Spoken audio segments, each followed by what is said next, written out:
Kashyap memorial eye hospital और Ramchandra Chandravanshi welfare trust के तत्वावधान में 1000 से ज्यादा लोगों के आंखों की जांच की गई। इनमें ज्यादातर मरीज नक्सल प्रभावित इलाकों से आए हुए थे।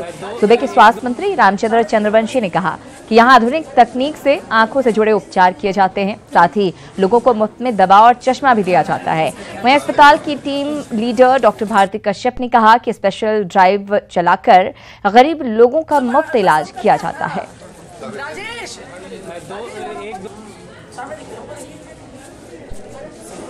कश्यप परिवार पुश्त दर पुश्त पलामू और गढ़वा के विभिन्न इलाकों में हर साल मेगा आई कैम्प शिविर का आयोजन करते हैं। रुक करेंगे अगली खबर की ओर। जम्मू में आतंकियों के साथ मुठभेड़ में शहीद बिहार के लाल मुजाहिद खान का पार्थिव शरीर आरा पहुंच गया है और आज उनके पैतृक गांव भोजपुर के पीरों में राजकीय सम्मान के साथ उनका अंतिम संस्कार किया जाएगा। इस मौके पर शहीद के अंतिम दर्शन के लिए लोगों की भारी भीड़ उमड़ पड़ी है। तस्वीरें भी आपको दिखा रहे हैं और हर कोई शहीद जवान को नम आंखों से विदाई दे रहा है।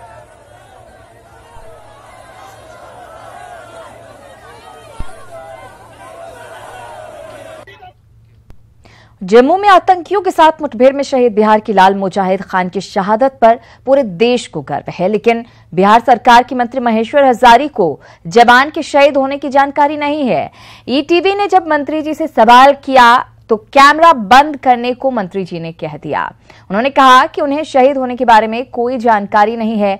हद तो यह है कि शहीद जवान के अंतिम संस्कार में कोई भी मंत्री नहीं पहुंचा।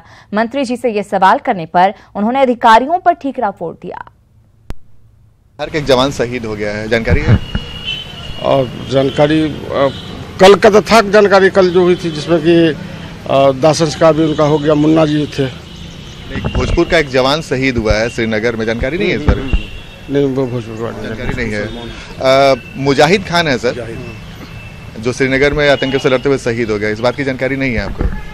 नहीं, इसकी जानकारी नहीं। मुन्ना जी के बारे में था जो कल सब कुछ उसमें सम्मिलित हुए थे। अच्छा। और चूंकि मेरा तबीयत अस्वस्थ है इसीलिए मेरी जानकारी नहीं थी, बाहर थे हम। अच्छा, कोई बात नहीं, आपके पास जानकारी नहीं पहुंची। सर, आज आरा में मुजाहिद खान का अंतिम संस्कार हो रहा है, हजारों की संख्या में लोग पहुंचे हुए, लेकिन बिहार सरकार का एक भी मंत्री वहां नहीं पहुंचा। नहीं, बिहार सरकार के मंत्री भी जरूर, यदि जानकारी होगी तो जरूर जाएंगे।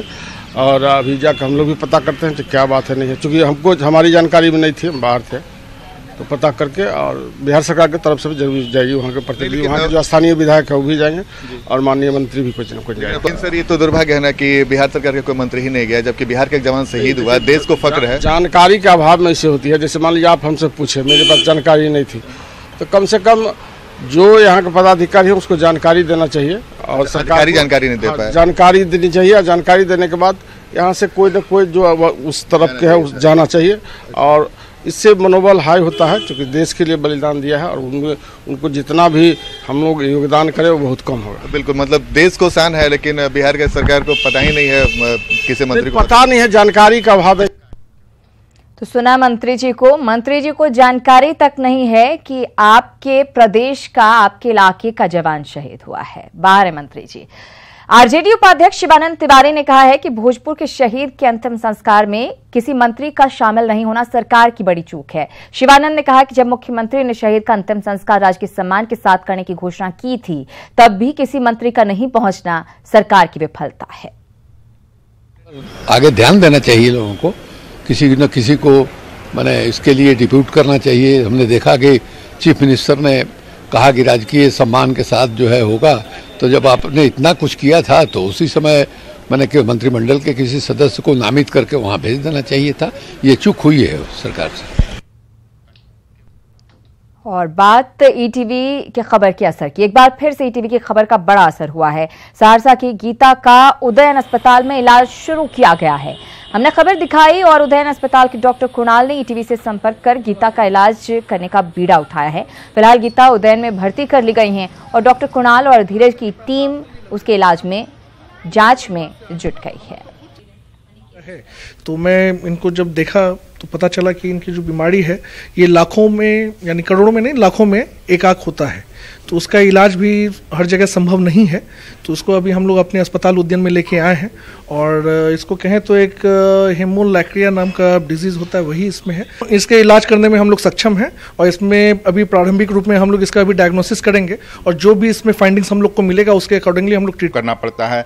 हमारे यहाँ पैथोलॉजिस्ट हैं, हेमाटोलॉजिस्ट हैं और भी सारे डॉक्टर्स हैं, सब मिलकर इनका एग्जामिनेशन करेंगे। इनका डिफरेंट टाइप ऑफ जांच जो होता है, अस्पताल इसे हर तरह की संभव जितनी भी तरह से हो सकता है हर चीज़ करने की कोशिश करेगी। इसका पैसे के लिए एटलीस्ट इसका इलाज एकदम नहीं रुकेगा। मान चुके थे, मेरी मम्मी पापा के पास उतना बैलेंस नहीं था कि इलाज कराता, लेकिन ज़िंदगी से हार मान चुके थे। लेकिन पटना शहर ID सिंह ने हमको डॉक्टर ने भेजा और भेजने के बाद हमको उम्मीद है कि से डॉक्टर साहब कुणाल ने हमको जान अच्छी ज़िंदगी देगी। ETV के लिए धन्यवाद।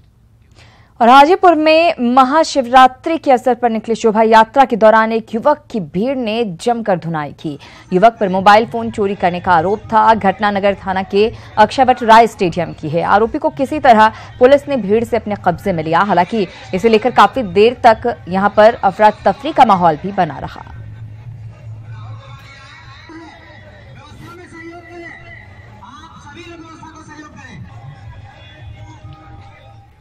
साइबर अपराधियों ने बिहार के एकमात्र वाल्मीकि टाइगर रिजर्व की वेबसाइट को हैक कर लिया है। मलेशिया के हैकर्स ने इस करतूत को अंजाम दिया है। हालांकि VTR के खाते में जमा लगभग 65 लाख रुपए सुरक्षित हैं।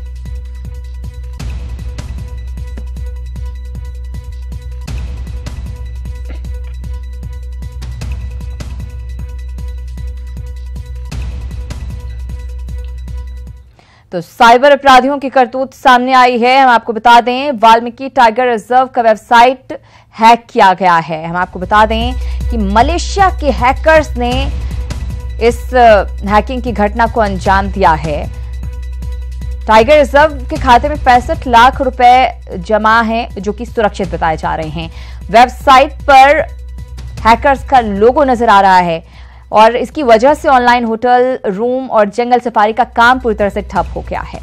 अभी फिलहाल सुचारू करने में विभाग जो है वो जुटा हुआ है पूरी प्रक्रिया को।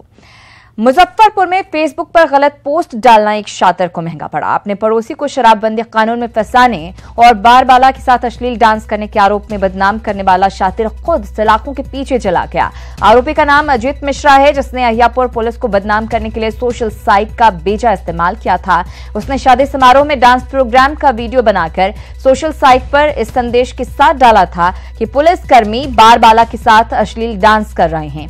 वायरल वीडियो की जांच में पुलिस को क्लू मिले, जिसके बाद शातिर को पुलिस ने दबोच लिया। फिलहाल पुलिस उसके एक वकील साथी की तलाश में जुट गई है, जिसने इस पोस्ट को शेयर और टैग करके वायरल किया था।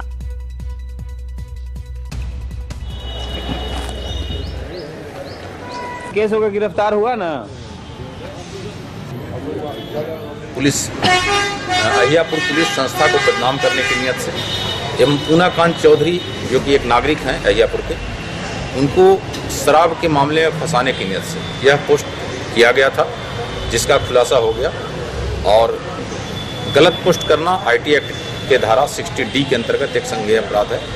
IPC के धाराओं में भी इसके लिए प्रावधान है कि किसी को डिफेम किया जाए तो डिफेमेशन एवं IT एक्ट के अंतर्गत मामला दर्ज करते। शराब कारोबारियों के खिलाफ छापेमारी करने गई पुलिस को मोतिहारी में फजीहत झेलनी पड़ी। पुलिस के खिलाफ भवानीपुर जिरात मोहल्ले के लोगों ने आगजनी कर सड़क पर प्रदर्शन किया। दरअसल शराब कारोबारियों के खिलाफ कार्रवाई के दौरान पुलिस एक बाइक भी जब्त कर ले गई थी। स्थानीय लोगों के मुताबिक उसे छुड़ाने जब ये लोग थाने पहुंचे तब उनके साथ बदतमीजी की गई और कारोबार के बदले रुपयों की मांग पुलिस की तरफ से की गई। साथ ही नहीं देने पर नशीले पदार्थ के कारोबार का आरोप लगाकर फंसाने की धमकी दी गई। फिलहाल पुलिस के रवैये को लेकर लोगों में खासा आक्रोश देखा जा रहा है।